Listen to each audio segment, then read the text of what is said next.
But it came to pass within a while after, in the time of wheat harvest, that Samson visited his wife with a kid, and he said, I will go in to my wife into the chamber. But her father would not suffer him to go in. And her father said, I verily thought that thou hadst utterly hated her, therefore I gave her to thy companion. Is not her younger sister fairer than she? Take her, I pray thee, instead of her. And Samson said concerning them, Now shall I be more blameless than the Philistines, though I do them a displeasure. And Samson went and caught 300 foxes, and took firebrands, and turned tail to tail, and put a firebrand in the midst between two tails.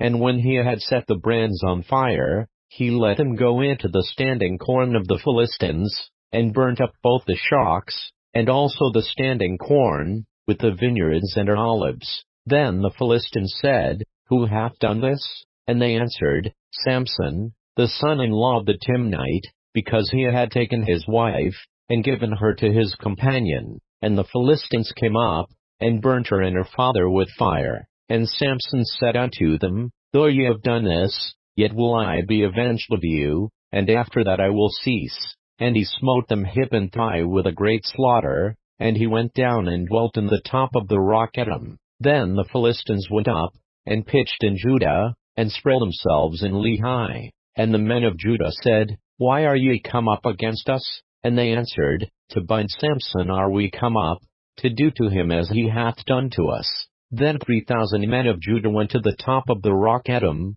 and said to Samson, Knowest thou not that the Philistines are rulers over us? What is this that thou hast done unto us? And he said unto them, As they did unto me, so have I done unto them. And they said unto him, We are come down to bind thee, that we may deliver thee into the hand of the Philistines. And Samson said unto them, Swear unto me, that ye will not fall upon me yourselves. And they spake unto him, saying, No, but we will bind thee fast, and deliver thee into their hand, but surely we will not kill thee. And they bound him with 2 new cords, and brought him up from the rock. And when he came unto Lehi, the Philistines shouted against him, and the Spirit of the Lord came mightily upon him, and the cords that were upon his arms became as flax that was burnt with fire, and his bands loosed from off his hands.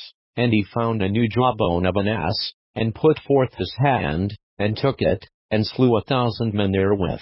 And Samson said, With the jawbone of an ass, heaps upon heaps, with the jaw of an ass have I slain 1,000 men. And it came to pass, when he had made an end of speaking, that he cast away the jawbone out of his hand, and called that place Ramath-lehi. And he was sore athirst, and called on the Lord, and said, Thou hast given this great deliverance into the hand of thy servant, and now shall I die for thirst, and fall into the hand of the uncircumcised? But God clave an hollow place that was in the jaw, and there came water thereout, and when he had drunk, his spirit came again, and he revived, wherefore he called the name thereof En-hakkore, which is in Lehi unto this day. And he judged Israel in the days of the Philistines 20 years.